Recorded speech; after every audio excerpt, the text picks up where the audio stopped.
Muita gente passa anos esperando uma grande virada. Espera o dia perfeito, a motivação perfeita, a segunda-feira perfeita, o momento em que, de repente, tudo finalmente se encaixa. Mas a vida real quase nunca muda assim. Na maioria das vezes, a destruição chega em silêncio e a reconstrução também. Quase ninguém percebe exatamente o dia em que começa a se abandonar, porque nem sempre existe um colapso visível. Às vezes, tudo continua aparentemente normal. Você acorda, cumpre tarefas, responde mensagens, resolve urgências. Mas, por dentro, alguma coisa já começou a ceder.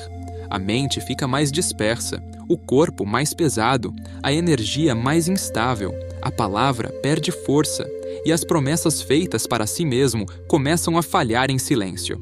É assim que muita gente vai se afastando da própria vida sem perceber. Não porque seja fraca, não porque seja incapaz, mas porque perdeu a estrutura interna que sustenta uma vida de verdade. E talvez essa seja uma das verdades mais duras da maturidade. A sua vida raramente desmorona por causa de um único grande erro. Ela costuma se desorganizar por causa de pequenos padrões repetidos, pequenos abandonos, pequenas concessões, pequenas fugas. Só que existe uma verdade igualmente poderosa. A reconstrução também funciona assim. Ela não começa necessariamente quando você se sente forte. Ela começa quando você volta a praticar pequenos atos de alinhamento, pequenos gestos de presença, pequenas evidências de que ainda consegue se sustentar. Porque disciplina real não é intensidade. Disciplina real é estrutura. E hoje eu quero te mostrar 15 pequenos hábitos que, vistos de fora, podem parecer simples demais. Mas, quando repetidos, eles reorganizam a mente, reduzem o caos, devolvem presença e ajudam uma pessoa a voltar a confiar em si mesma. Esse não é um vídeo sobre virar outra pessoa em 7 dias. É sobre parar de se abandonar aos poucos. Antes de falar de foco, disciplina e constância, a gente precisa começar do lugar mais básico, do corpo, do ambiente, do início do dia. Porque muitas pessoas tentam reorganizar a vida com a mente exausta, o corpo desregulado e a atenção sequestrada logo pela manhã. E ninguém sustenta a estrutura por muito tempo assim. Hábito 1. Arrumar a cama logo ao acordar. Arrumar a cama não muda a sua vida porque o quarto fica bonito. Muda porque é uma das primeiras oportunidades do dia de provar para si mesmo que você ainda consegue cumprir uma ordem simples. Pode parecer pequeno demais, e é exatamente por isso que funciona. Quando a vida está bagunçada por dentro, a mente começa a desconfiar de tudo, da própria disciplina, da própria constância, da própria capacidade de manter algo de pé. Ações muito grandes nesse estado costumam falhar, mas uma ação pequena, concreta e concluída, não. Arrumar a cama é um gesto discreto de alinhamento, uma forma silenciosa de dizer: o dia começou e eu não vou começar me largando. Não é sobre perfeição, é sobre iniciar o dia com um sinal de ordem. Porque a autoestima, muitas vezes, não nasce de frases bonitas. Ela nasce de pequenas evidências de coerência. Mas não adianta começar o dia com um gesto de presença e segundos depois entregar a própria mente ao caos. Hábito 2. Não tocar no celular logo ao acordar. Uma das formas mais silenciosas de perder a própria vida é acordar e imediatamente entrar no fluxo mental dos outros. Notificação, mensagem, vídeo curto, comparação, urgência, ruído. Antes mesmo de lembrar quem você já está reagindo. O problema do celular logo cedo não é só distração, é começar o dia com a atenção fragmentada antes mesmo de ter direção. A sua mente acorda, mas não se encontra. Ela é puxada para fora antes de se organizar por dentro. E uma mente fragmentada logo cedo tende a passar o resto do dia mais reativa, mais dispersa e mais vulnerável ao cansaço mental. O problema do celular logo cedo não é só distração. É começar o dia com a atenção fragmentada, antes mesmo de ter direção. A sua mente acorda, mas não se encontra. Ela é puxada para fora antes de se organizar por dentro. E uma mente fragmentada logo cedo tende a passar o resto do dia mais reativa, mais dispersa e mais vulnerável ao cansaço mental. Por isso, não tocar no celular ao acordar não é regra moral, é proteção mental. É permitir que a sua atenção nasça de dentro para fora e não de fora para dentro. Só que existe um sinal ainda mais forte do que força de vontade para fazer o cérebro entender que o dia começou: a luz. Hábito 3. Abrir a janela e receber luz natural. Seu corpo não organiza o dia só com o relógio, ele se organiza com sinais, e um dos sinais mais poderosos que o cérebro recebe é a luz natural da manhã. Muita gente acorda, mas o organismo continua como se ainda estivesse em transição. A mente fica lenta, o humor fica opaco, o corpo parece atrasado, a energia não encaixa. E às vezes a pessoa acha que está sem disciplina, quando, na verdade, começou o dia sem dar ao cérebro um sinal claro de ativação. Abrir a janela, olhar o céu, ir até a varanda, receber alguns minutos de luz natural parece banal, mas o que parece banal, muitas vezes, é exatamente o que regula o básico. A reconstrução sempre precisa sair do abstrato e voltar para o organismo. E já que estamos falando de organismo, há um gesto ainda mais simples que muita gente negligencia. Hábito 4. Beber água antes de qualquer outra coisa. Às vezes, a pessoa chama de preguiça, o que é simplesmente um corpo começando mal. Acorda sem energia, sem clareza, sem disposição, e já conclui que o problema é emocional, psicológico ou moral. Mas nem sempre. Em muitos casos, o corpo só começou o dia em déficit, sem hidratação, sem preparo mínimo, sem o básico. Beber água cedo parece um conselho pequeno demais para parecer importante, mas o problema da maior parte das pessoas não é falta de conselho grandioso, é a perda completa de respeito pelo básico. E o básico tem efeito acumulado. Quando você bebe água logo no início do dia, dá ao corpo o que ele precisa antes de exigir desempenho. E reforça uma mensagem interna importante: eu não vou começar o dia me negligenciando.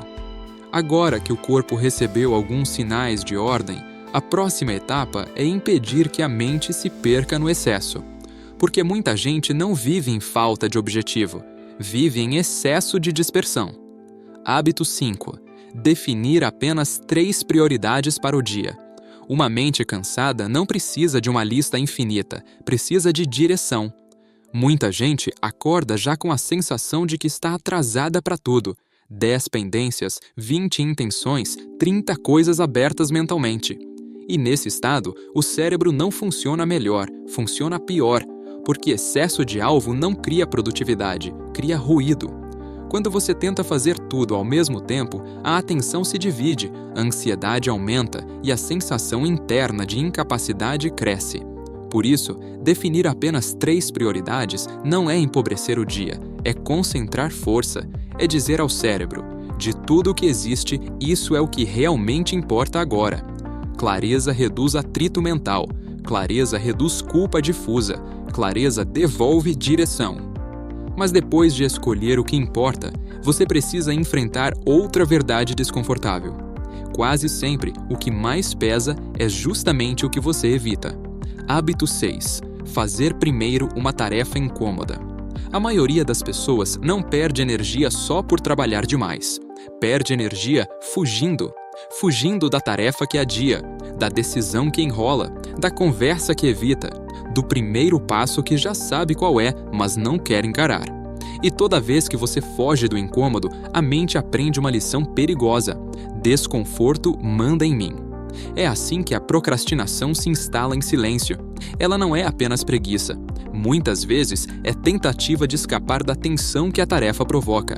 Só que essa fuga cobra caro, porque a tarefa continua ali, e agora vem acompanhada de culpa, desgaste e peso mental. Quando você escolhe enfrentar cedo uma tarefa incômoda, algo muda. Você reduz o peso que ela teria sobre o resto do dia. E mais do que isso, você ensina ao cérebro que desconforto não é comando. É algo que pode ser atravessado. Só que, para sustentar isso, existe um músculo interno que muita gente perdeu sem perceber: a capacidade de ficar, de não correr imediatamente para estímulo, de suportar a própria presença. Hábito 7. Ficar alguns minutos em silêncio sem estímulo. Tem gente que não consegue comer sem vídeo, não consegue esperar nada sem pegar o celular, não consegue caminhar sem áudio, não consegue existir sem algum tipo de distração e, aos poucos, vai desaprendendo a ficar consigo. Quando o cérebro vive em estimulação constante, ele perde tolerância ao silêncio, à pausa e ao vazio. Só que o silêncio não é vazio. Muitas vezes, ele é o lugar onde a mente finalmente revela o que vinha tentando esconder no barulho. Ficar alguns minutos sem música, sem tela, sem rolagem, sem anestesia, não é misticismo, é treino de atenção. É uma forma de dizer ao sistema nervoso que nem toda sensação precisa ser imediatamente abafada. No começo, pode ser desconfortável. E isso já revela muita coisa. Porque o incômodo com o silêncio, muitas vezes, não vem do silêncio em si, vem do encontro com a própria desorganização interna. Se esse conteúdo está falando com você, curta o vídeo e se inscreva no canal. Assim, o YouTube entende que essa mensagem precisa chegar em mais pessoas que estão lutando em silêncio para colocar a própria vida de volta no lugar. Presença não se constrói só em grandes decisões. Ela se constrói também na forma como você atravessa os momentos comuns do dia, até os mais banais. Hábito 8. Comer sem tela. Parece um detalhe irrelevante, mas pouca coisa revela tanto a fragmentação da vida moderna quanto a incapacidade de fazer até uma refeição em presença. A pessoa come rolando feed, come vendo vídeo, come respondendo mensagem, come com a atenção em qualquer lugar, menos no próprio corpo. E aos poucos, isso deixa de ser só um hábito alimentar, vira um padrão mental. A mente desaprende a estar inteira em um único ato. Comer sem tela é um gesto simples, mas profundamente simbólico. É um lembrete de que você pode voltar a ocupar a própria experiência, voltar a perceber ritmo, sensação, saciedade, presença. Quem vive sempre distraído durante o básico, começa a perder intimidade com a própria vida. E se até a refeição pode ser um ponto de reconexão, o ambiente em que você vive também pode. Ou, o contrário, pode estar te drenando silenciosamente todos os dias. Hábito 9. Organizar um pequeno ponto da casa todos os dias. Você não precisa colocar a vida inteira em ordem de uma vez, mas precisa parar de conviver com a sensação de que o caos venceu tudo. Uma mesa abandonada, uma pia acumulada, uma cadeira coberta de roupa, uma gaveta que parece refletir exatamente como a mente está. Nada disso, sozinho, destrói uma vida, mas o acúmulo contínuo de desordem externa pesa emocionalmente muito mais do que parece. O ambiente manda mensagem, e quando tudo ao redor comunica descuido, excesso e pendência, o cérebro absorve isso como ruído. Organizar um pequeno ponto da casa por dia não é obsessão por controle, é interromper a sensação de derrota ambiental. É mostrar para si mesmo que ainda existe gesto concreto, ainda existe resposta, ainda existe capacidade de agir. Só que nenhuma estrutura se sustenta por muito tempo sem sono. E esse é um erro que muita gente tenta ignorar até o corpo cobrar. Hábito 10. Ter um horário mínimo de sono. Tem gente tentando reorganizar a vida com um cérebro exausto.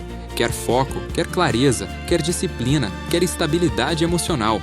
Mas dorme mal, dorme tarde, dorme em horários imprevisíveis, acorda quebrado e depois interpreta o colapso como falha moral. Nem sempre é. Muitas vezes, a pessoa está exigindo de um sistema cansado o desempenho que ele simplesmente não consegue entregar. Sono irregular desorganiza mais do que o corpo, desorganiza a atenção, humor, controle emocional, capacidade de decisão, tolerância ao estresse. Ter um horário mínimo de sono não significa viver numa rigidez impossível, significa criar algum grau de previsibilidade para o organismo. Porque ninguém constrói constância em cima de exaustão crônica. Mas nem tudo que drena uma pessoa está no corpo. Existe também um desgaste invisível, aquilo que fica rodando na mente sem nome, sem forma e sem conclusão. Hábito ONZ. Anotar o que está te drenando. Muita gente vive cansada, mas não sabe exatamente do que. E isso piora tudo, porque o que não tem nome ocupa espaço demais. Você sente peso, irritação, lentidão, dispersão, vontade de fugir, mas não identifica a fonte. E quando o desgaste não é identificado, ele vira névoa, uma névoa mental que contamina o dia inteiro. Por isso, anotar o que está te drenando é um hábito simples, mas poderoso. Não precisa ser bonito, não precisa virar diário, não precisa ser longo, basta honestidade. O que está me drenando hoje? Quando você escreve, o problema deixa de ser uma sensação sem contorno. Ele ganha forma e, quando ganha forma, para de dominar tudo ao mesmo tempo. E poucas coisas drenam tanto quanto a distância entre o que você promete e o que realmente consegue sustentar.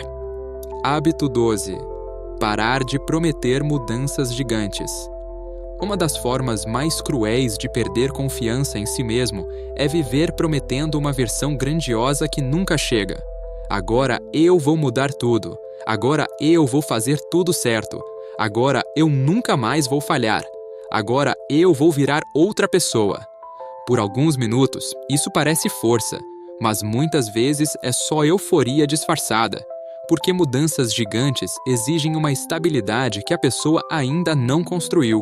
E quando a promessa é grande demais para a estrutura disponível, o resultado costuma ser previsível: falha, culpa, vergonha e mais desconfiança de si. Por isso, parar de prometer mudanças gigantes é um ato de inteligência. É trocar grandiosidade por consistência. É entender que transformação não é o que te empolga hoje, é o que você ainda consegue repetir amanhã. Só que, para manter base, você não pode viver apenas da cabeça para cima. Em algum momento, precisa voltar para o corpo. Hábito TREZ. Voltar para o corpo todos os dias. Tem gente tentando resolver tudo pensando mais, pensando até para se acalmar, pensando até para descansar, pensando até para voltar a sentir presença. Só que uma mente hiperativada dentro de um corpo negligenciado vira um terreno perfeito para ansiedade, exaustão e desconexão. Voltar para o corpo não significa performance, não significa treinar como atleta, não significa transformar cada cuidado em meta estética. Significa lembrar que você existe fisicamente. Caminhar alguns minutos, alongar, respirar fundo, tomar banho com presença, mexer o corpo sem transformar isso em espetáculo. Quando o corpo volta a participar do dia, a mente perde um pouco daquela sensação de aprisionamento abstrato. O mundo interno começa a ganhar chão. Depois de passar o dia inteiro sendo puxado para fora, existe uma pergunta que pode recolocar muita coisa no lugar. Uma pergunta simples, mas profunda. Hábito 14. Encerrar o dia perguntando: eu me respeitei hoje? Não fui perfeito hoje? Não dei conta de tudo hoje? Não produzi o suficiente para merecer descanso hoje? A pergunta é outra: eu me respeitei hoje? Porque o centro da dor de muita gente não é apenas falta de resultado, é falta de coerência.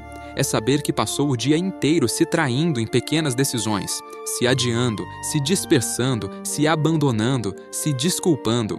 Ou, em alguns dias, perceber que, mesmo falhando em certas coisas, ainda houve respeito, houve retorno, houve tentativa honesta, houve alguma sustentação. Essa pergunta muda o critério interno. Você para de medir a vida só por produtividade e começa a medi-la por alinhamento. E existe um último hábito que costura todos os outros, o mais simples, o mais difícil. E talvez o mais decisivo. Hábito 15. Repetir o básico mesmo sem vontade. A SUA, vida não muda quando você está inspirado. Ela muda quando você faz o básico mesmo sem aplauso, sem urgência emocional e sem aquela euforia momentânea que faz tudo parecer possível por 20 minutos.